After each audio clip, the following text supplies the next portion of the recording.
Hello and welcome to Guild Wars Players News, the podcast where we take a look at Guild Wars game series news and talk about content on our site, Guild Wars Players. I'm Sithrith, and today we have Draculetta, Hey everybody, how's it going? and we have Athelros. Hello. Okay, good. And this week we also have a special guest. We have Mel, who writes for our site and also runs the Asura News Network Tumblr.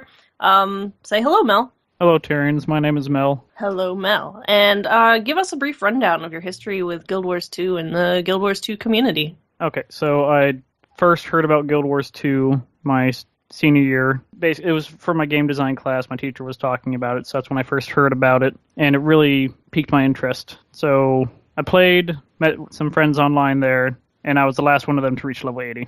Okay, Cool. I guess I'll move on to the ANN.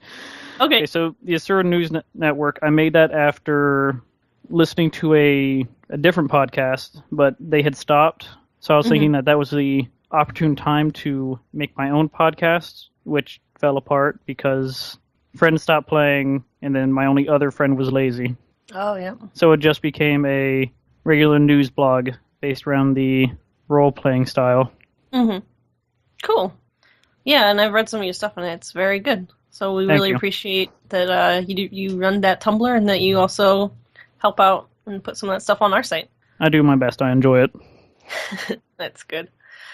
So today we got a big reveal. Earlier in the week, they had posted a image to Twitter and Tumblr like they do, and in the past couple of weeks, their reveal images have been obviously about a specific class. The Mesmer was there wielding their shield, and the Guardian was there with their longbow, and the Reaper was there with its, greatsword. But this week, it was a image of Ventari with vines around him, and so it was kind of like, what is this? What is this? And today we found out that what it is the next legend was revealed for the Revenant. So we know about Jalis, we know about Malix, those two legends that the Revenant can tap into, and now today we have learned that the Revenant will be able to tap into the legend of Ventari. And if you play Sylvari, obviously, you probably know quite a bit about Ventari already. Ventari was a pacifist centaur who put down some tenets on a big stone tablet, such as where life goes, so too should you, and act with wisdom, but act, and good stuff like that. So, predictably, the Ventari legend for the Revenant is focused on healing and providing support to your teammates and allies. So, we got a bit of information about that, but I think the most interesting thing about this is that we're actually going to be able to use a staff as a melee weapon for Revenants. And that's not something that we've been able to see thus far in Guild Wars 2, but it's very exciting. They said that, like how the Revenant's going to be using a hammer as a ranged weapon, which is unusual, they're going to be using the staff as a melee weapon in a similarly unusual fashion. So they tell us a bit about some staff skills. Again, it's very healing focused, or pushing enemies out of the way of your allies so that they don't get hit. But another interesting thing about this is that when you switch into the Ventari legend, you start with just one skill, and that is to summon Ventari's tablet. And then once you do summon it, then you get all these different skills that kind of manipulate the tablet and move it around and do stuff. So one of the skills is Ventari's Will, in which you will the tablet toward the target location. As the tablet moves, it will heal allies it passes through. So that could take some coordination to pull off well. There's also summon a protective barrier around the tablet that destroys enemy projectiles. Works like a reflect. Sounds pretty good. Energy expulsion, which is where you force energy to erupt from the tablet, knocking back foes and leaving behind energy fragments that heal allies. So yeah, this is all very support and healing oriented, and the tablet mechanic's kind of interesting, and that will be interesting to see tomorrow on the live stream how that works gameplay wise. But additionally, on top of the gameplay stuff, they also released a Hidden Arcana post detailing some Revenant lore, which is cool because we don't really still know a whole lot about what's going on with the Revenant. So they clarified that by the start, or at the start of Heart of Thorns, Ritlock Brimstone will have returned from being missing and gone, and will have brought the knowledge of how to obtain the power to commune with the mists to Tyria. And so it will be, quote-unquote, somewhat common knowledge. So I guess that, makes it lore appropriate to have all these Revenants running around or whatever. Also, Revenants do not have to be dead or have traveled to the mists or anything to start their Revenant training. All that's necessary is the knowledge of the profession, the faith and will to reach into the mists, and an opened mind. So, yeah, a lot of people were envisioning like Revenants like dropping out of the sky or something like that, but they're just people doing stuff, which makes sense. Additionally, one line that I thought was quite interesting was that Leah Hoyer, the narrative director, said that Revenants are nearly the opposite of the engineer profession, because engineers look to the future and make inventions, whereas the Revenant looks to the past. And also, another really weird, interesting thing was that legends aren't just static echoes, they're fully sentient with opinions and personalities, and both in and out of combat, you'll sometimes get dialogue from the legends, like talking to you, and your character will talk back. So, that's crazy. So, what do you guys think about all this Revenant stuff? I know, Mel, you have some opinions about the staff not being in the beta. Yeah, I wrote about it in my own article. Mm-hmm. I had said that if this was in the beta, this would have made the beta better, because the way it was when they released it was just plain and simple, just like the first one was when the YouTubers and bloggers had originally got it. Mm-hmm. Yeah. I think it would have been pretty interesting to be able to see that before. Also, it doesn't specify if it's actually Ventari's tablet or a Mist's copy of it. I assume it's just like a copy of it, but I just find that hilarious, and I can only assume that there will be pictures with dozens of Revenants standing next to each other with dozens of Ventari's tablets. Yep. Yeah, I have to assume it's a Mist's one. That would make sense. But yeah, that'll be pretty funny. Although I think it makes the idea of a Sylvari Revenant pretty interesting, especially because, especially considering the whole that they can like talk to the legends and that you will get race-specific dialogue with the legends in and out of combat. I think that could be pretty interesting for Sylvari and Ventari. That would be like almost meeting your god. Yeah, it would. And I think some of them will be interesting. Special interaction sounds interesting, but I could see other, like if you're doing that class and then going back to another one, it can kind of feel a bit not as interesting, I suppose. Just having those little things you can do with that class, and the others are kind of not as interesting in that sense. Yeah, I suppose. Yeah, although on the other hand, it could also get very annoying, like if there's only a limited amount of dialogue that cycles. I mean, part of the reason I don't play many female Sylvari anymore is because I got so tired of hearing about how the rose has thorns and here they are. Because or that one mesmer trait gives you a boon every 10 seconds, and they just don't shut up. And they just don't stop talking. See, my first character was a female Sylvari warrior, and then I ended up getting rid of her just because of that. Yeah, it's so obnoxious. I am so tired of hearing about the thorn and the rose, and I don't play female Sylvari anymore. It's hilarious. Although it's hilarious to you because you don't play one. Well, just don't get retaliation. True, yeah. Ever.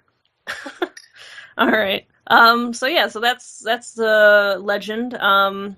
This week we also had the Stronghold public beta, which was 24 hours of Stronghold access, just like it was back in March, was it? I'm bad at remembering dates. Whenever it was. A few months ago. Yeah, a few months ago. And I'm sure we'll talk about that when we get into what we did this week in game, because that's basically what I did this week in game. Yeah. Also, just a quick note, this weekend is going to be the 2015 World Tournament Series Invitational Qualifier.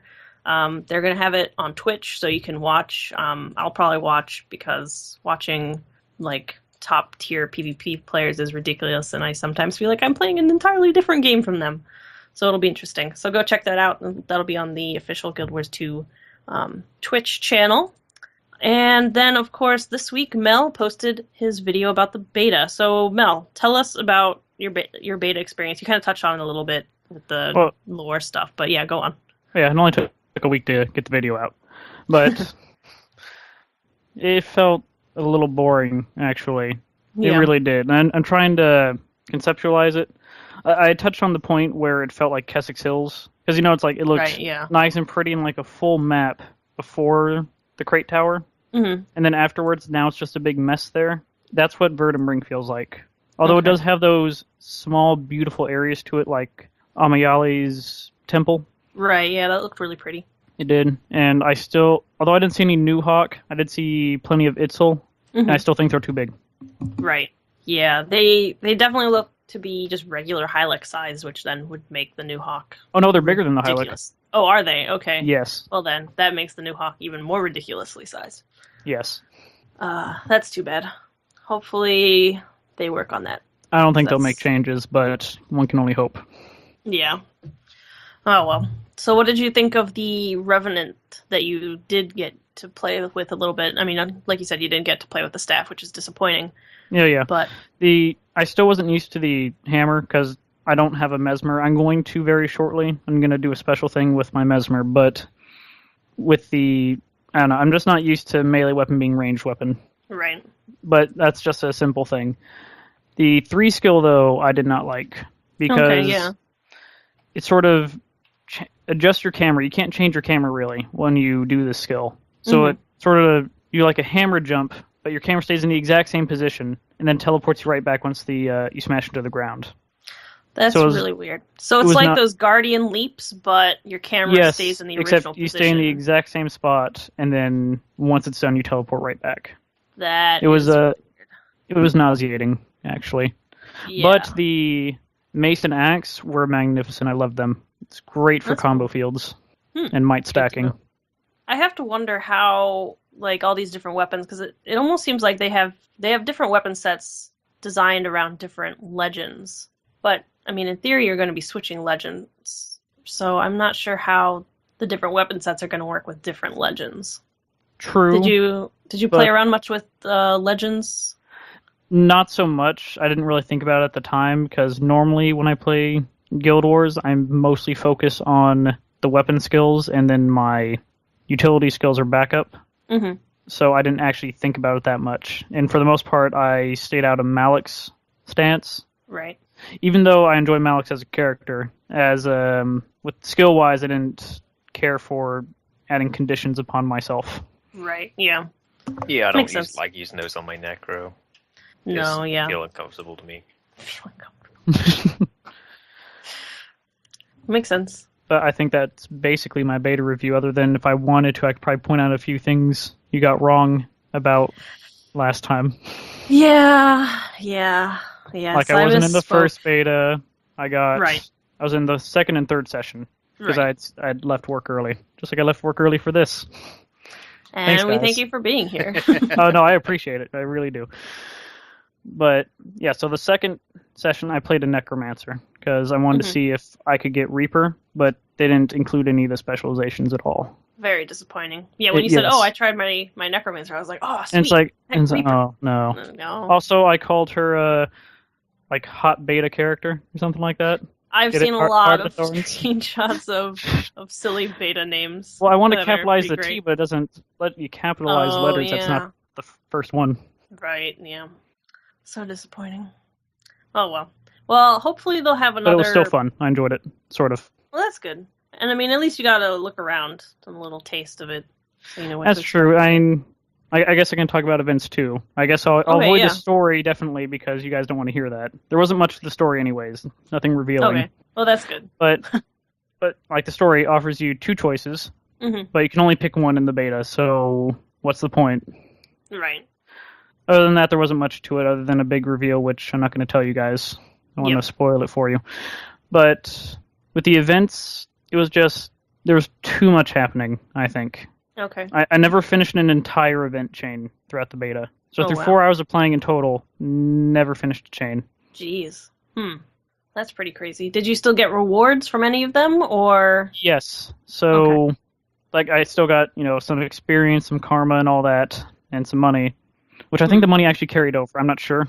Because I know items didn't carry it over, which is a shame. Because I would have had a lot of T6 crafting mats. Oh, jeez. I know. So jealous. But the big thing was leveling masteries, which I didn't really find out about until about halfway through the second session, because it doesn't say that you have to select one of them to level up at one time.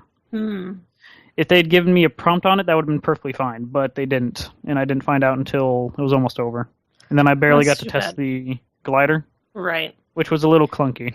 Yeah, you said you didn't like that you already have to be in free fall before it. That was the big thing. I heard more about when it's deployed, it's fine. Like if you hold down spacebar, it will activate by itself. Oh, But okay. I didn't hit it until it said to activate it. So I had to press spacebar, then didn't activate it right away. So I had to end up hitting spacebar again, and then it would apply it for a half a second, and then take it immediately back off, and then I fell to my death. Huh. I've seen a couple people that weren't really impressed with the glider at all. They definitely need to make changes with it, yes.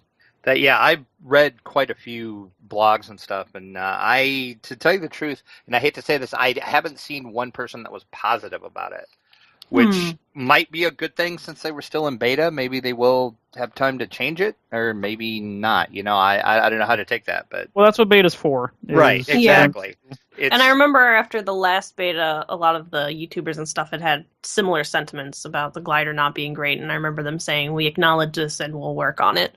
Well, the thing is, when the Hopefully. YouTubers did it, they got the gliders automatically to full, I think almost full amount to the mastery track. Right. So, like, it didn't deteriorate as fast or something. I don't remember. But, so even with theirs skilled up higher than what most people would have gotten in the beta, they still didn't find it great. I'm fairly neutral about it. It wasn't the best, but it's definitely better. It was enjoyable. And when I'm not on maps where I can use it, I will feel sad. Because I can save you from falling to your death. That would be real handy for some jumping puzzles. I can tell you that. Not so secret. Not so secret. Yes. All right. Well, that's good to know. Thanks for telling us about that, and it's good that you got the portal. We certainly didn't. So, Drac, tell us about what is in the gem store this week. There is the Daydreamer's Wings, which are 500 gems. I'm not a big wing person in anything, so I'm not too excited about it. What's your kind of views? You're more of the cosmetic person anyway. Well, the interesting thing about the wings is that they actually kind of flap lightly like butterfly wings. Like, the other sets of wings that we've seen in game, like the black wings, most notably and stuff, don't really flap or anything. But these ones just kind of like lightly flap like little butterfly wings. But they're not my thing because I don't have any character that matches that color scheme. They're gorgeous. I bought it. Yeah. Yeah, I think they're really cool, but I feel like you have to have a character whose color scheme fits with that because it's such a very specific green and gold. Oh, I have a character. Well, yeah. It is very green, I'll give you that. Yeah. Also in the store, there's the Honor Guard finisher for 700 gems, and basically what that does is in PvP, a big giant sword will come down and kill your opponent. Cool. Always a fan of killing my opponent. Of course, especially with a big giant sword. I don't know. Oh. No finisher tops the Rainbow Unicorn finisher for me. That is a pretty sweet finisher. I will agree with you. I kind of want that one, actually. I highly recommend it. There's nothing quite so satisfying. I highly recommend it. Don't listen to Othello's. That's right. And for 500 gems, you can get yourself a little mini beetle to follow you around. If that's your thing. I don't know why you would, but hey, to each their own. It's in the store this week. And they're doing what they're calling the Gem Store Spring Clean. There is some things that are no longer available in the store, like the Winter's Day weapon set is removed from all vendors. And the following items will no longer regularly be available in the Gem Store until next fall. So this is what you can't buy anymore. The Crichton armor skins, the Profane armor skins, Primeval armor skins, the Zodiac armor skins, the Quaggan Warrior backpack, Winter's Day earmuffs, Fuzzy Bear hat, Fuzzy Leopard hat, which I didn't even know was a thing, the Glowing Crimson Mask skin, Mask of the Crown skin, Sailor's beanie, top hat, reading glasses, the Frost with Wasp logging tool, if I could speak it would help, the Tireless logging minion, Timeless harving minion, the Bone pick, Fused molten logging axe, the Molten Alliance mining pick, and the Fused molten sickle. All have Lots been removed of crafting things from the store. Yes. Actually, they have not been removed yet. Oh, they are still in there. Okay, I haven't until Tuesday. Okay, I didn't check today to see if they were still up. So. I'm in right now, so. Oh, well, hey, there you go. So if you still want them, apparently you have until next Tuesday to get those. Yep, so you have till the 9th. So get in there, buy them, or don't, whatever. I'm not going to tell you what to do. Anyway, On to news from our site. So this week, Mel posted another part of his Overworked Progeny series. So since you wrote it, Mel, and you're on the show, why don't you tell us about part 3?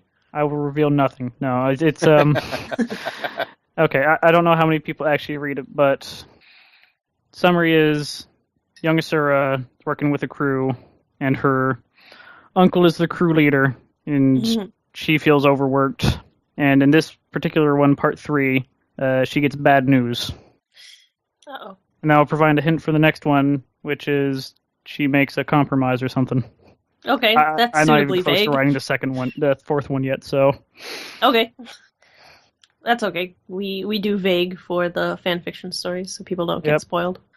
And this week we also had another chapter of the Kelsandra series, Kelsandra's chapter 7, and this week in this chapter she has a reunion with someone from her past. So there's some more vague fanfiction summary for you. So go read those 2 chapters, those parts. They're both really good. I do read your story, Mel. It is good. Thank you. Yeah. So, Drek, what is the sound of Tyria this week? Well, last week I promised we were going to move on to Guild Wars 2, and we did. The first spotlight of the Guild Wars 2 soundtrack, I chose, of course, Overture, which would make sense because that's the song that you hear first. It's the song that plays on the character select screen. And this is pretty much another one of those, it's definitely a Guild Wars song. Mm-hmm. And this one's a little special, which most people don't realize. If you listen very, very closely, you get a little glimpse of the original Guild Wars theme. Ooh. It's kind of interwoven in the song itself. There's a little short break, and it kind of starts sounding like the Guild Wars theme, and then Jeremy Soule kind of takes it back to the Guild Wars 2 Overture, but you just get a little slight taste of the original Guild Wars theme in it. So I thought that was a nice little nod to the original that he did. And this one pretty much has it all for people that like trumpets. There's drums. There's big choiry bits. There's a little bit of everything in this one. And, of course, like I said, you get the little nod to the original Guild Wars. So take a listen to it and see if you can spot where that's at in the track. That's pretty cool. All right, and this week's video spotlight is called Creating Guild Wars 2 Cinematics, and it's actually a video from 4 years ago. And Atharos, why don't you tell us about this? Yeah, this is a nice video from, obviously, Guild Wars ArenaNet, talking about sort of looking into the creation of the various parts of the game. This one is about cinematics specifically, so the nice old sort of drawn style they have for them. I quite like in general, actually. I really like their art style. I'm like seeing companies make, because it is good to kind of see behind the process of actually making the game. Mm-hmm. Seeing how many people you see claim something is easy to do, and it usually isn't. So, right. I think it's interesting that they were working on cinematics that early on in the game development cycle, although I guess it's not really that early on, but still. Yeah, it's funny that they had the human one already. Yeah, big fan of the kind of art style they have, sort of painted-ish, I guess, look for them. I've always liked the sort of stuff they have there. Yeah, I'm a big fan of it. I really like it. Cool. So this week's weekly community outfit is of Nedra Silverblade, and this was sent in by Tesla Coil, and it is their Norn Thief, Nedra Silverblade, and wrote in, "She was named after my grandma, the strongest woman I know," which is really sweet, I think. And this character uses a lot of Starry Night and Forgiveness dyes, so it's very like teal and blue, and it makes a really nice contrast to the like bright, like it's a dark red colored hair, but it's very vibrantly red. It's hard to explain, but you should go check out the post because it looks really cool. I like the red and blue kind of contrast. And so thanks for sending that in, Tesla Coil. It looks really great. If you would like to see your character featured on our site and talked about on our podcast and all that, you can send it in to contact@guildwarsplayers.com with the subject line weekly outfit. And that's about it for news this week. So Mel, what did you do this week in game? Not much, really. I spent most of the time editing, playing other games, but what I did do specifically was, obviously, like I said, I bought that beautiful Daydreamer's back piece, which fits nicely with my Necromancer with the green and gold theme. And because I'm preparing for Reaper, I was looking into getting new armor that was a little more heavy looking. So I will be running a lot of Honor of the Waves. Going with the Coda armor set? Yeah, except for the pants. The pants were going to be something else, but pretty much almost all Codan. Makes sense. It's the only heavy armor that looks good. Well, heavy-ish armor looking that looks good on light. Yeah, and I feel like Asura are really difficult to outfit. Some things kind of get weird looking. Well, my Necro is it's a Sylvari. Oh, right. Yeah, I don't know why. Yeah, you did a thing on it. Yeah, I know. I don't know what I'm thinking. Yeah, well, Sylvari are cool. Okay. Plant people are cool. Moving on from that awkwardness, Tharos, what did you do this week? Well, on the subject of Necros, mine is we did PvP with him, with you and Sarah, which was fun, doing the strongholds. We did a lot of stronghold. Yeah, to me they seemed mostly the same from last time. I didn't really notice much difference. That one ability you mentioned that the Lord Big Boss Man has really hurts. It really hurts. That is a very intense skill. Tend to get one-shotted by it. Yeah. I'm not paying attention. It was generally fun kind of coming up with a sort of tactic, I suppose you could call it, for what we did. We got it down to a science. Yeah. We did get outdone by the team that beat us in 3 minutes, but... That was ridiculous. We did get beat by a team within 3 minutes of the match starting, and it was... How can you lose in 3 minutes? That's insane. 5-man push into our base while we were trying to push into theirs. They just straight And they just had more DPS or something. Faster. Yeah, they just... We were able to do it around 5 minutes or 4 minutes most of the time. That. So, yeah, when I say we got it down to a science, we were pretty good, if I do say so myself. Basically, sounds to me like they need to make some changes. Yeah, basically our strategy was the rest of the team would go get, everybody would drop down, everybody would put out door breakers. Tharos and I would run and kill the guards right off the bat. Everybody else would go get more supply, and kind of deal with defense or whatever. And we'd push through, kill all the guards, and protect the door breakers, and then within a minute or two we'd be in and broken through their inner gate usually. So that's... I mean, I heard they downed the number of guards that each team had, but... Yeah, they did. Yeah, that sounds like that was a bad choice on their part. Yeah, I feel like maybe they could instead of putting... It used to be there was 2 guards outside of the outer gate, and then there was 3 sets of guards in between the outer gate and the inner gate. I feel like they could do with putting a set of guards along the path to the outer gate, like another set, so it's more even, like two sets of guards, gate, 2 sets of guards, gate. I feel like that might be... I think maybe have a higher tier guard. That sounds more balanced. There's, I think, 2 or 3 normal level guards in the first gate, and then the second has 2 veterans, I believe. Yeah, they could maybe throw an elite or something out there, because it seemed way too easy to bring them down. Yeah, because what would be the point of summoning archers then? The archers can help bring down some of the NPCs standing around with the Lord. At least that's what we use them for. From what we experienced, it seemed more like they were used to kind of overwhelm. Like if you're already attacking the keep, you bring in some archers, and they're just there to lay down some more fire and kind of have more chaos on your side. Yeah. Yep. I mean, you also have to kind of alter the strategy, I suppose, based on how the other team reacts, because a lot of the time I feel like we got lucky because, with the 3 of us who had been doing Stronghold all day, we knew what we were doing.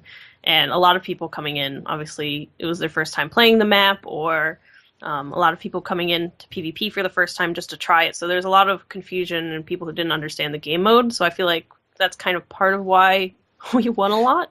Maybe? Yeah, a lot of the times we pushed straight to their base, we were almost uncontested. Occasionally, one person would come back to defend. By then, it's too late. Right. I really wish I wasn't editing. Could have joined you guys. Yeah, well, I'm hoping they do some more tweaks and do another beta before they release it. That would be pretty good. I'm sure they will. Yeah. So yeah, next time, because I love Stronghold. I love it. The thing is, after PvPing Stronghold all day that day and then going back to regular not Stronghold PvP. Everything else just feels so empty. Yeah, I think we talked about this while we were doing it, but I think like a good plus about it, because I actually saw this in the PvP lobby chat. They mentioned that compared to Conquest, I think is called the normal modes. Right. In Stronghold, you're pretty much never standing still doing nothing. Whereas in those modes like capture points or whatever, it's a fair amount of time you're kind of just waiting for the point to be captured and not really doing anything. Mm-hmm. Whereas in this mode, you're either killing NPCs or you're fighting enemies and whatnot, gathering or running supplies and stuff. Yeah, that's a real good plus. But I think the only time you're really standing still doing nothing is when you're capturing the hero buffs. Right. Yeah. But even then, usually you have some kind of interference, like somebody usually comes to try and take it from you. Unfortunately, yes. Yes. Aside from the strongholds, I've kind of just been leveling and doing the personal story. As of about 30 seconds ago, I'm level 70. What? He and I are both playing. You guys are ridiculous. Well, I should join you. All right. Well, congrats on 70, I guess. Yep. I did, I believe, what song was it called? Sparkfly Fen. God, that's hard to pronounce. Yeah. So that took me a bit of a while. It seems kind of awkward to traverse around. So yeah, 100% of that area. I'm currently doing Mount Maelstrom, I believe. Mm-hmm. Yes. Did the level 60 personal story, Claw Island, and whatnot. Oh my god. That Char General, or whatever his name is, like, who's in charge of that place, he's just so dumb.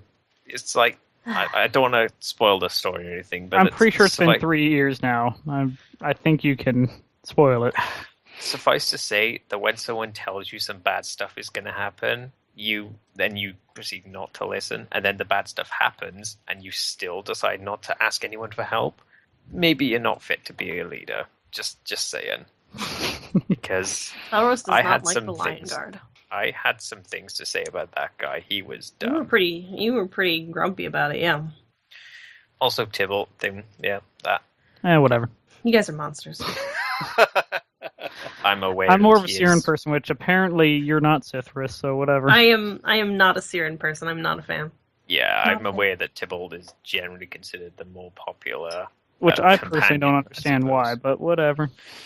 Tybalt's awesome. He was, well, as I mentioned in the last episode, I find him but... Oh no, differing opinions. Because apples. That's all you need to know.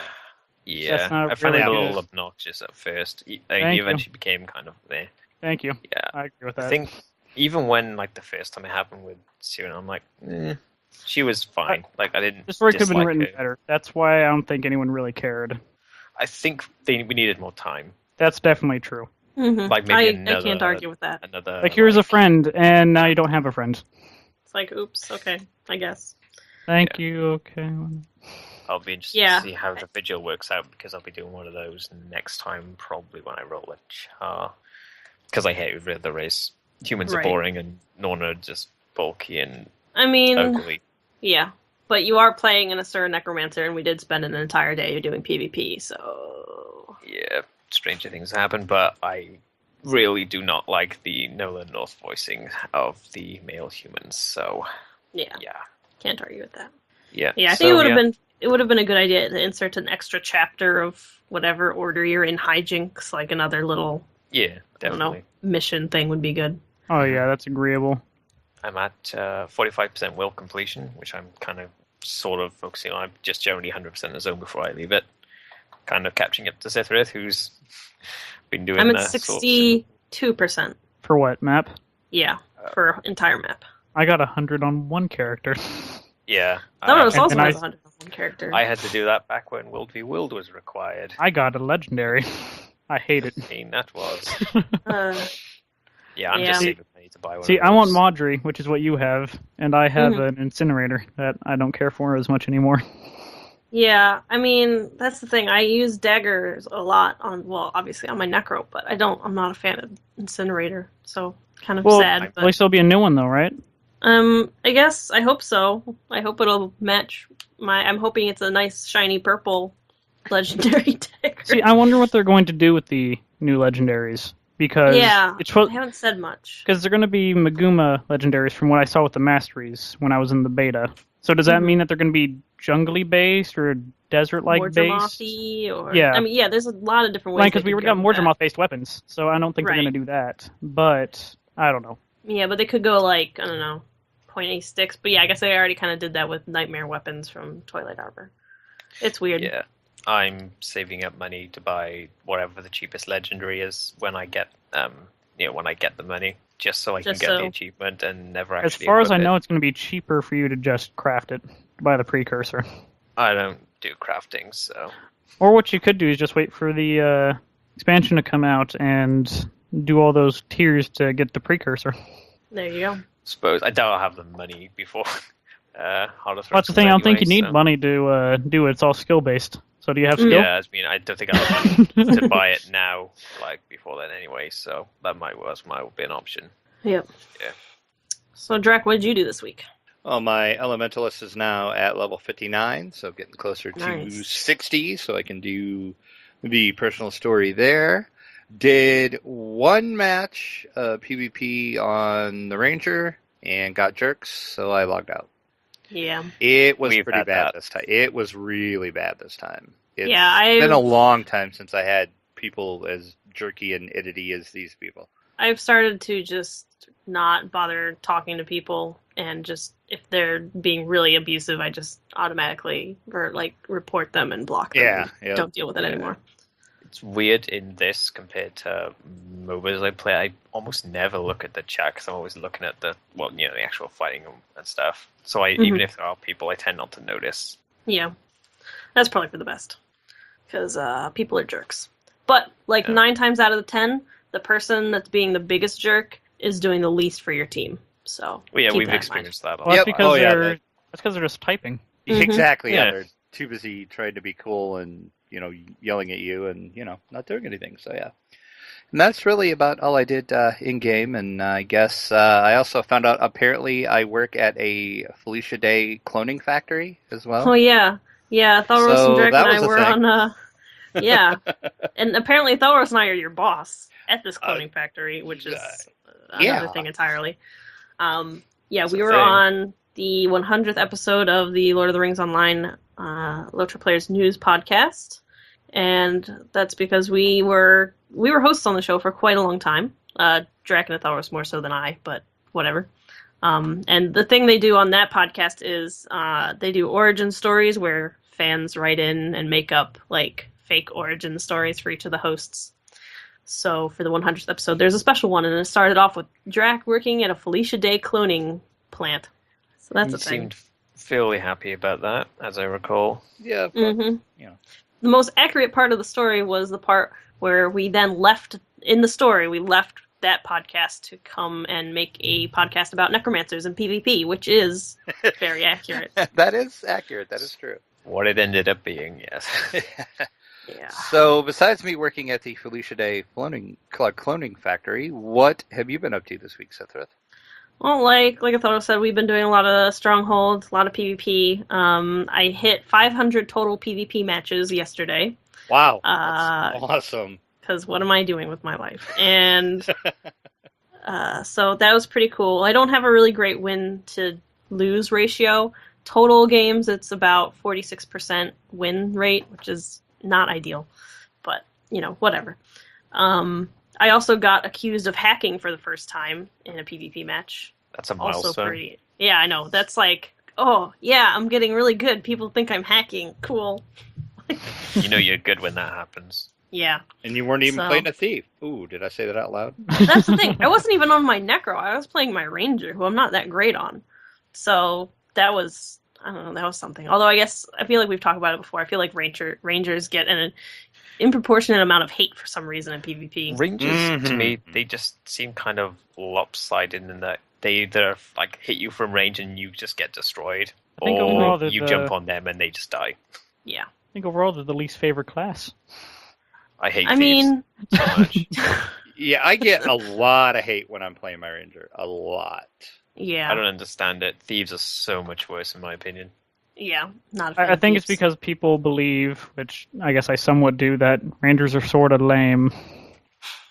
They are. Any I'm sorry. qualification for that? Why are they lame? I don't know. I haven't played one yet. That's probably partially why. Just a feeling. I mean, I suppose we did have a lot of hate for Necros before we played them as well, so. Okay, Some some because of say- us had hate say- for Necros. Same here. that was I because agree. their pets were ugly. Their That's pets fair are enough. disgusting. No, it's because it's summoning the undead. Oh, sorry. Yeah, and what's Yeah. wrong with that? What's wrong with summoning the dead? I don't know. Yeah, come on. I do not have a single skill that involves summoning. Oh yeah, I So- know. Yeah. I Yeah, was Mel's sort the of same mentioned way. before, which with my Necro, I said if I accidentally summon anything, that character is being deleted immediately. I do not care what's on her. Yeah, not a fan of Necro pets. Not a fan. But yeah, so that happened. Mostly a lot of PvP. I did get my Ranger to 80, so that happened. Awesome. So I now have 5 level 80 characters, and I've also been slowly chipping away at making Twilight. I almost have everything I need for the Gift of Metal, so that's cool. I still need like a million more Orichalcum ingots. Not fun, but whatever. I'll mail you some. I got plenty. Oh, yeah, they're expensive. I don't recommend it. They're not expensive. They've been dropping everywhere in the Silver Wastes. I think I've run it enough to where I'm fine. Yeah, okay, whatever. I've been slowly I guess to me it seems like they're really rare just because I'm just slowly hoarding them and it's just taking forever. Got Same to the with point tier where I had a 6. full stack that I Oh my turned gosh. them all into ingots. I think it's good. That's ridiculous. Okay, I'll take some. I also made a Char Engineer because I decided to try and bash my head against Engineer PvP again. I finally found a build. I'd been trying desperately to get a hang of using turrets because I really like that idea, but I finally gave up on that dream and I've gone with a grenade kit and elixir gun build with lots of conditions, and it's pretty fun. Oh And my she's god, a our Char. Char engineers are twins. Yeah. So I love my Char. Her name, I'm stuck in this thing where all I can do is make joke names. And so her name is Simonin Bun. I love it. Wow. I don't, Wow. I've been playing too much PvP, you guys. Her name You is nailed that Simonin name. Bun. You just nailed it. I made my thoughts pretty clear when I saw it. And I Yeah. thought Princess was bad, but Her name's Princess Fluffkins, Yeah, to be Yeah. fair. And I blame Sarah for encouraging me to make a Simonin Bun. So, there, that's that. It's gonna blame both of you. Alright, that's fair enough. Alright, so this week's for Guild Wars 2 Academy. We actually got a tweet last week. I kind of touched on it a little bit, but I just want to reiterate because it kind of got lost, I feel like, in the other Guild Wars 2 Academy questions. So if I want to do a crazy thing, craft ascended armor or legendary weapons for my Guardian, where do I start? Is there a list of types of armor with stats and items needed for crafting? And if you go to dolphy.net, I'm going to put the links for this in the show notes, of course. There is a full Ascended Armor crafting guide telling you all the materials you need for each of the different kinds and the different crafting. So tailor, armor smith, leather worker. It's broken down. And it also tells you the tier 6 stats that tier 6 mats that you need for different stats, because obviously you want to, if you're going to go through the trouble of making an ascended armor set or whatever, you're going to want to get the stats you want. So it breaks it all down quite well. And on top of that, for legendaries, if you go to gw2legends.net, there is a full list of all the legendary weapons, and then you click on it, whichever legendary you are looking to make, and it breaks down everything you need. The gold cost for just buying it, all the different kinds of currencies you need to buy the various bits you need, because there's so many bits you need. So yeah, those are some really handy guides. Also, I found out that there is a app. I don't know if it's on iOS, but on Android there is quite a few legendary weapon apps that let you track your progress. So that's a thing if you're into that. We did not get any donations this week, but we would love your support. To help support Guild Wars players, simply go to the donation page where you can support the Players Alliance Network on Patreon. The Players Alliance Network is the fan site podcast network that we are a part of, and you can get rewards like getting a mention or being a guest on the show. And this week, we did get a featured comment from Zero Kitsune on the Looking at the Gem store this week, and he said, if you combine the Daydreamer's wings with the Daydreamer's weapons and green/gold dyed Sylvari cultural or Twilight Arbor armor, it would look really nice. The wings also have movement butterfly-like, unlike the black wings. So yeah, we kind of touched on that. But yeah, just to reiterate, like, those wings do look really cool if you have a character that matches, like Mel. Yep. But I'm stuck in a, like, black and blue Sylvari rut. So, not for me. We also got an email this week from Particle Shift saying, greetings, fine podcasters. Did you want a nice screenshot of your character dancing or sitting, but suddenly your weapons and backpack vanish? Wouldn't it be neat to dance and not put your fancy gear down? You can! First, start the emote. Your gear will be hidden. Bring up the hero panel next for your back piece to hide, and then show it. This will restore your character's back piece. For weapons, it depends on if you want to hold them or have them at your side. To have them in your hand, press the swap button sets, the double arrows between your weapons, in the hero panel. This is not available, obviously, for Elementalist, Engineers, or Revenants. If it doesn't work, do an attack, then repeat. To have your weapons at your side, unequip them, and then re-equip them in the hero panel. Have fun with your new poses, and a word of warning, this can lead to some hilarious clipping errors. Indeed. Especially if you have long weapons like great swords or longbows or staffs. So thanks, Particle Shift, for that little bit of advice. People can put that to good use when they're putting together cool-looking screenshots. So if you want to contact us, you can email us at podcast@guildwarsplayers.com. You can send us questions, topics, advice, etc. You can also send us asks at guildwarsplayers.com. Or, nope, that's not true. guildwarsplayers.tumblr.com. I know how URLs work. We're also on Twitter. You can follow the Players Alliance Network at Players Ally. Our site is at GW Players. I'm at Sithrith. Drac is at Draculetta_72. Athelros is at Athelros. And Mel, do you have a Twitter or a website you would like to plug? I guess I'll specifically go with my Tumblr. Just send an ask, and I will see if I can do things with whatever. All right, sweet.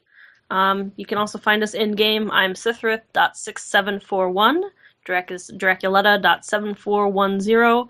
Athelros is Athelros.3164. And I don't know if Mel, you want to, or not. What? Oh, hold on, I'm in game. Let me check. Okay. It is Moxar. It's MOXAR.7561. Cool. Also, here's a weird thing that Drac and Athelros and I noticed last week after the show. All three of our numbers for our account names involve a 6, a 1, and a 4. Freaky. Okay, maybe not as freaky as I thought. Anyway, the Players Alliance has a whole bunch of live shows besides this one. Mondays at 8:30 p.m. Eastern is DDO Players News. Thursdays at 6:30 p.m. Eastern is this show, and Saturdays at 8:30 p.m. Eastern is Lotro Players News. You can find all of these live shows by going to guildwarsplayers.com/live. And thank you all very, very much for listening. This is Sithrith reminding you to look before you leap.